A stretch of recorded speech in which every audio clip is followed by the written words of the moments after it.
Hi everyone, it's Tricia. Thank you so much for joining me here. The following is an excerpt from a Facebook Live event, so I hope you enjoy it.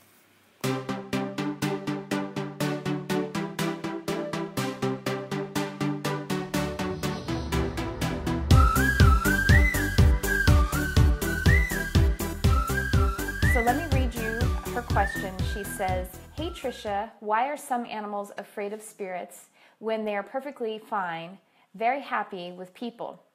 She says, "I have 3 dogs. One I know sees and senses stuff and doesn't seem to bother her. The other one last night flipped out. And I know it was a spirit by the way she was acting and the feeling that I got. And I was acting calm, so I tried to act calm for her. But what else can I do to help her to not get so freaked out?" This is again Barnabas. He was taking a nap. He was napping under our coffee table. And suddenly, I heard a bang, like he hit from underneath, hit the coffee table, and then took off running. And I instantly checked in with him and said, "What's going on?" And he showed me a picture. And he saw it was like a rodent. I didn't get a clear picture of it, or I don't remember. It was a while ago now. It seemed kind of like a badger, or it seemed like, maybe it could have been a coon, but it really seemed like a badger to me. And it was all like, it was all mad. But he was a ghost badger. And so what happened there, and so I said, "Barnabas, what is it? What's going on?" And he actually explained it to me. He's like, "No, it's fine." He goes, "I was just waking up, and it startled me because A, it was angry, and B, I was groggy." He was in that hypnagogic state between sleep and waking where you're a little twilighty. And so he was like, I wasn't really sure what was, if he was physical or not. You know what I mean?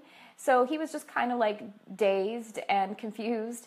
And also this thing was really angry because it had just died suddenly. It was in its fight response still, even though its body had expired.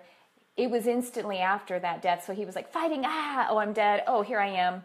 And the reason he showed up here was, because I'm a medium. And so it just kind of popped in. It just happened. He showed up non-physically in our space.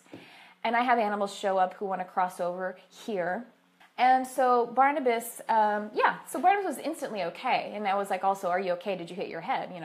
But he was totally fine. He's like, "Yeah, no, it's fine. He's gone." I mean, he got scared. We both got scared of each other, but he, crossed over as soon as, at that time, then the badger realized, "Oh, I'm gone," and he just crossed over, did the natural thing. And so those are some of the things that happen. Now, the reason why some animals, like Franzi and Delilah, why they don't see anything is because they probably just aren't as fascinated with it. They just see it as normal. And so Barnabas just has more of an interest in it, I think. Or that's what I would assume. He just is, it's more intriguing to him. Just, 2 of them really like these 1 treats that I give them, and the other one could not care less. So it's just a matter of taste, a matter of interest. So now what Missy asked though was how come they're afraid of spirits and not as compared to being afraid of humans or not. So that really has a lot to do with boundaries. We're really good and very, very conscious and very practiced at having strong boundaries for our home, for who we welcome in physically, right? I mean, you don't let in weirdos into your house. It's very easy. We're very practiced at that. So in the non-physical, I actually don't have that many. I don't really get bugged in my house. I have very strong boundaries, very, very strong boundaries. I'm running my authority. I'm running my dominion, which is a teaching by Crystalline Compton, talking about how we have dominion in the 3D realm. This is our jam. We're in charge of it. Nothing can step to us because this is our domain. This is where we live, and that includes animals too. They are co-dominion with us and nature, anything physicalized. So it's not like the misinterpretation of the Old Testament Bible where it says, when people use that dominion thing to mean that you could just do whatever you want to animals. Dominion in that context meant communion with and partnering with. And it also means stewards of. So having that symbiotic relationship. But the domain, and that's in this sense, is that we all have domain, co-domain together as physically expressed. This is where we are here to play. We came down on this trip. We made this commitment to do this. So it's our space, it's our place. We're the ones taking the risk and the ride and choosing to narrow our focus from the expanse of our soul perspective, from the oversoul, to the narrowed perspective of physical. So this is our jam, y'all. And so you have dominion and you have authority here no matter what, as it pertains to non-physical. And so then you want to just run that authority really profoundly throughout your home, at least as well. You know, I open my door to help spirit and spirits when I'm doing mediumship. I have a sort of, my gatekeeper, I have a very strong relationship with my gatekeeper, who is one of my guides, and she is, her name is, I call her Senora. She told me to call her Senora. I don't really have much of an interactive relationship with her. She's just there at the gate, and she's the one who is guarding my space for me. And so I trust my guides, and I also run my authority. And the point of trusting my guides is that they understand that I am like, I'm going to trust you guys if there's some way that I can help without me like stating, you know, I'm going into mediumship right now. Then you guys can give me a tap. You can allow that in, and then I know it's really easy. Then I'm not going to be. It's going to be a very super easy situation. They've already gone through a vetting process, even if they're in a bad state, you know. And even if they're in a bad state, I don't care, because I'm in this state and I have dominion and I hold love. So for them to be in my presence at all, they're having to convert to love, and it's not easy for them.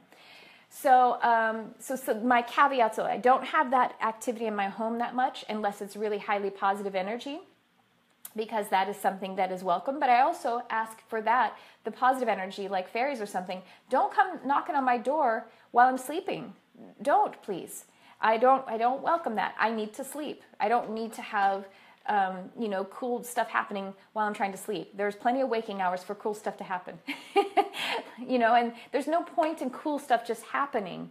It's the primary point is love and unity and seeking love and seeking the, you know, source energy. So the byproduct of connecting with love is fairies and spirits and, you know, whatever else cool stuff, you know. It's not that big of a deal. The big deal is being a human. That's the big deal, you guys. That's the gig. So, you know what I mean? It's kind of funny. We're actually the experts at it, but we come here forgetting that we're the experts. And all in the non-physical, it's hilarious to them when we're here, because we've completely forgotten our expertise. You know what I mean? It's like we're baby geniuses. So, I would say have strong boundaries for your home, because it's not good for anyone. Nobody can rest, nobody can sleep, nobody can move about, and there's no reason to not have strong boundaries, to always be running your authority, always be running your dominion. Again, the people that your dogs who are close to you, that are welcome around you, they're already vetted because you've vetted them, you know what I mean? So that's the primary reason. They're not exposed to energy that, in the physical sense, that, you know, isn't okay with you, that you don't already align with. Other than that, you could, you know, so if you want to just make sure that you're running some high, you know, higher vibe and higher authority in your home. And your animal could just be your dog. She could have been just mistaken, just like Barnabas was. She could have been mistaken by what she saw, caught off guard, you know, was paying attention to something else. Maybe she was actually in some kind of like, hunter mode, where she's like, which is really primal and like really, oh my gosh, I'm going to get this thing. And then there's, oh my gosh, you know what I mean? Like that kind of thing. Again, they're not perfect, even though they have more of an internal and divine perspective and they get what's going on better than we do. They're not perfect. So she could have been caught off guard. You could have, like I said, you could maybe need some stronger authority in your homestead so that you aren't being visited upon by non-physical energy. You just doesn't need to happen in your home. Even when I do mediumship in this very room, it isn't as though they're entering my room. It's as though, first of all, I'm only dealing with beings of light, those who have already crossed over and healed. I'm raised up, and we're not actually in my home.